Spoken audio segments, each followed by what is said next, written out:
Hyderabad captain Australia team సారథి Pat Cummins కు తిరుగులేదు. గతేడాదిగా captain గా అతను అసాధారణ విజయాలు అందుకుంటున్నాడు.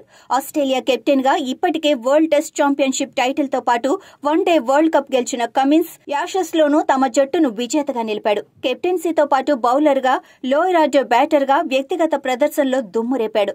దాంతో అతనికి ICC cricketer of the year award కూడా లభించింది. ఈ ప్రదర్శనతోనే సన్ రైజర్స్ హైదరాబాద్ కెప్టెన్సీ బాధ్యతలు అందుకున్న కమిన్స్ అసాధారణ సారథ్యంతో జట్టును ప్లే ఆఫ్ కు చేర్చాడు. ఐపీఎల్ టైటిల్ కు మరో 2 అడుగుల దూరంలో నిలిచాడు.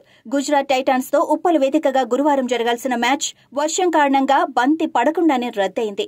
దాంతో అంపైర్లు ఇరు జట్లకు చెరో పాయింట్ కేటాయించారు. 15 పాయింట్స్ తో Sunrisers Hyderabad play off berth ను దక్కించుకుంది.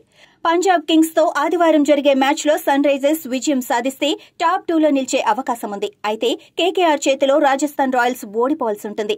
ఒకవేళ పంజాబ్ చేతిలో సన్ రైజర్స్ హైదరాబాద్ ఓడినా ప్లే ఆఫ్ బెర్త్ కు వచ్చిన సమస్య లేదు. ఈ సాయంత్రం నుంచే కురిసిన భారీ వర్షంతో ఉప్పల్ మైదానం మొత్తం చిత్తడిగా మారింది.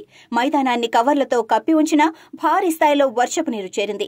వరుణుడు కాస్త శాంతించడంతో కవర్లను తీసేసిన మైదాన సిబ్బంది గ్రౌండ్ను సిద్ధం చేసేందుకు తెగ కష్టపడ్డారు. వర్షపు నీరును పూర్తిగా తొలగించి చిత్తడిగా మారిన అవుట్ ఫీల్డ్ ను ఆరబెట్టారు. మైదానాన్ని ఆటకు సిద్ధం చేసేందుకు దాదాపు 100 మంది సిబ్బంది శ్రమించారు. కవర్లు పూర్తిగా తీసేసి ఆటను ప్రారంభిద్దామనుకున్న సమయానికి మళ్లీ వర్షం రావడంతో పరిస్థితి మళ్లీ మొదటికొచ్చింది.